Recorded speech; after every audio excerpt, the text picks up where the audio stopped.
જય શ્રી કૃષ્ણ બધાને ને જય માતાજી। આજે આપણે બનાવીશું દાળવડા બનાવીશું। ફ્રેન્ડ્સ, તમારા ઘરે વરસાદ આવી રહ્યો છે? હજુ વરસાદ થયો કે નહીં થયો? અમારે અહીંયા તો વરસાદ થઈ ગયો છે અને વરસાદ થાય એટલે મારા ઘરે તો આ જે દાળવડા બનતા જ હોય છે અને લગભગ અઠવાડિયામાં હું 2 વાર બનાવતી હોઉં છું।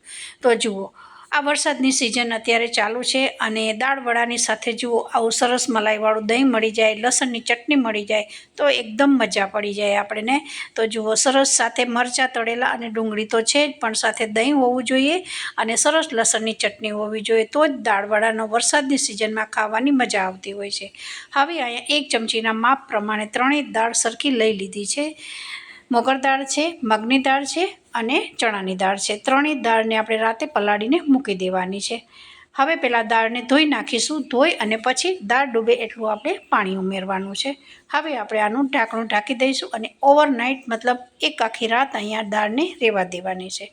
બીજા દિવસે હું સવારે આ રીતે સવારમાં વિડીયો શૂટ કરેલો હતો, તમે જોઈ શકો છો। જુઓ, લગભગ સવારે 9 વાગે આ મેં વિડીયો શૂટ કરેલો છે અને હજુ આ દાળને પીસીને 2 કલાક માટે આપણે મૂકી દેવાની છે। દાળ ધોવાઈ ગઈ અને પછી આપણે અહીંયા હવે મિક્સર જારમાં ઉમેરી દીધી છે। આ સમયે તમારે લસણ, મરચાં ઉમેરવું હોય, આદું તો તમે પીસતી વખતે ઉમેરી શકો છો। થોડુંક જ પાણી નાખવાનું છે, વધારે પાણીનો ઉપયોગ ના કરશો, બેટર ઢીલું થઈ જશે। હવે આપણે બેટરને એક બાઉલમાં કાઢી લીધેલું છે। હવે જે 2 ચમચી જેટલી મેં અગાઉથી દાળ કાઢીને રહેવા દીધી હતી, 1 ચમચી જેટલું અહીંયા ચોખાનો પાવડર નાખેલો છે અને આ વસ્તુને આપણે હવે ઢાંકી અને મૂકી દઈશું લગભગ 2 કલાક માટે। જુઓ, 2 કલાક માટે આપણે મૂકી દઈશું તો થોડો એવો એકદમ આથો આવી જશે। પછી અહીંયા આપણે સરસ ફેટવાનું છે દાળને 2 કલાક પછી। જુઓ, 2 કલાક થયા પછી હું આ રીતે એકદમ સરસ દાળના જે મિશ્રણ છે એને ફેટવાનું છે। જેટલું ફેટશો એટલા તમારા અંદરથી એકદમ રૂ જેવા પોચા જે દાળવડા છે એ તૈયાર થઈ જતા હોય છે। 1 વાટકી ભરીને આપણે ડુંગળી લીધી છે। હવે જે મેં 2 ચમચી અગાઉથી જે દાળ પીસ્યા વગરની કાઢી હતી ને દાણેદાર, એ હવે ઉમેરવાની છે અને 2 થી 3 અહીંયા ચમચી લીલા મરચાં લીધેલા છે। અહીંયા તમે કેવું તીખું ખાતા હો એ પ્રમાણે તમારે ઉમેરવાનું છે। આ દાળ જે ઉપરથી નાખવાથી એનો ક્રન્ચી ટેસ્ટ એટલો દાળવડામાં સારો આવે છે, જરૂરથી ભૂલશો નહીં, અહીંયા ઉમેરજો। હવે સ્વાદ અનુસાર મીઠું નાખી દીધું અને 1 ચમચી જેટલો ભાખરીનો લોટ ઉમેરેલો છે। ભાખરીનો લોટ નાખવાનું રીઝન એ છે કે દાળના સરસ બાઇન્ડિંગ આવી જશે અને બીજું કે અંદરથી એકદમ પોચા તમારા દાળવડા તૈયાર થઈ જશે। હવે આપણે બધી વસ્તુને મિક્સ કરી દઈશું। અહીંયા કોઈ હળદર, ધાણા જીરું, લાલ મરચુંનો ઉપયોગ બિલકુલ નથી કરેલો। તમને પસંદ હોય તો તમે ઉમેરી શકો છો, બાકી સિમ્પલ જ દાળવડા થતા હોય છે। અમને લોકોને ડુંગળીનો ટેસ્ટ ગમે છે એટલે મેં ડુંગળી નાખી છે, બાકી દાળવડામાં ડુંગળી બી નથી હોતી। પછી થોડું જીરું નાખ્યું છે આખું અને થોડો અજમો નાખેલો છે। અજમો નાખવાથી શું થાય છે કે આપણે પચવામાં એકદમ સહેલાઈથી રહે હોય છે। દાળ હોય છે એ 3 દાળ ભારે હોય છે।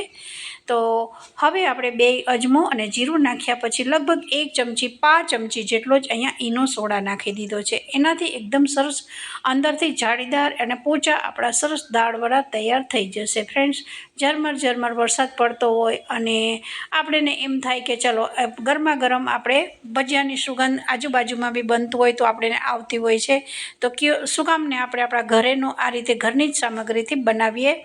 તો જરૂરથી હજુ સુધી તમે આ વરસાદમાં મારી આ રેસીપી ટ્રાય ના કરી હોય તો આજે જ ટ્રાય કરી દેજો।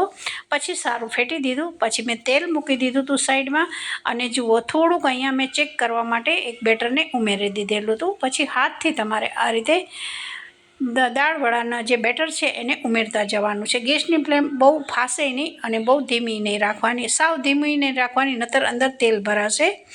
તો મીડિયમ અહીંયા ગેસની ફ્લેમ રાખવાની છે। જુઓ, અત્યારે મારું તેલ સારું એવું થઈ ગયું છે પણ બબલ્સ થઈ રહ્યા છે। હવે આને બિલકુલ અડવાનું નથી। આપણે જે આ દાળવડા છે ઓટોમેટિક શેકાઈ જશે એટલે પલટી જશે અને ઉપર આવી જશે। જુઓ, અહીંયા હું થોડો જ મારો જાળો છે એ ફેરવી રહી છું। તો જુઓ, સરસ અહીંયા એક સાઈડ શેકાઈ ગયા છે। હવે આપણે તેલમાં થોડી વાર હજુ રાહ જોઈશું।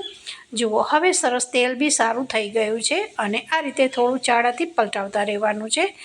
તો અંદર બી જરા બી દાળવડા કાચા ના રહેવા જોઈએ। તમે પસંદ હોય વધારે ક્રિસ્પી કરવા હોય તો તમે 2 વાર બી અહીંયા તળી શકો છો. પહેલાં કાચા પાકા શેકવાના, પછી જ્યારે તમે જમવા બેસો ને ત્યારે બીજી વાર એકદમ સરસ તળી અને ખાશો ને તો બી ક્રિસ્પી એકદમ દાળવડા સારા લાગતા હોય છે. તો જુઓ, એકવારના આ દાળવડા આપણા સરસ તળી લીધા છે.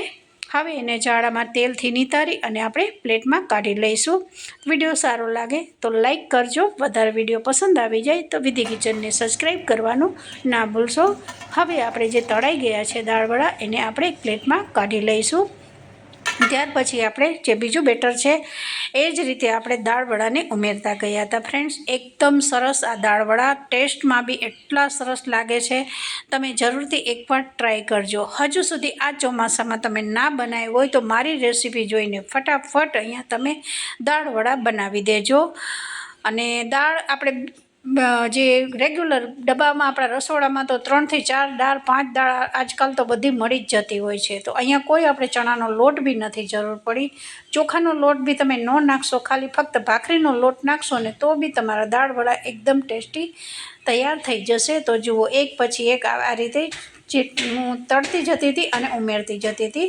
તો જુઓ, સરસ આપણા દાળવડાનો કલર જોઈ શકો છો. અને હવે તમે જોઈ શકો છો લાસ્ટમાં મેં મરચાં અહીંયા તળેલા છે, કારણ કે દાળવડા કે ભજીયા છે એના વગર તો મરચાંથી ડુંગળી વગર બિલકુલ અધૂરા છે. તો લાસ્ટમાં મેં આ રીતે મરચાં બી તળી દીધા હતા અને સાઈડમાં ડુંગળી બી કાપીને મૂકી રાખી હતી. તો જુઓ, એકદમ સરસ દાણેદાર અહીંયા જે આખી દાળ નાખી છે એનો ટેસ્ટ તો એટલો ટેસ્ટી આવે છે ને. તો જરૂરથી આ મારી રેસીપીને એકવાર ટ્રાય કરજો.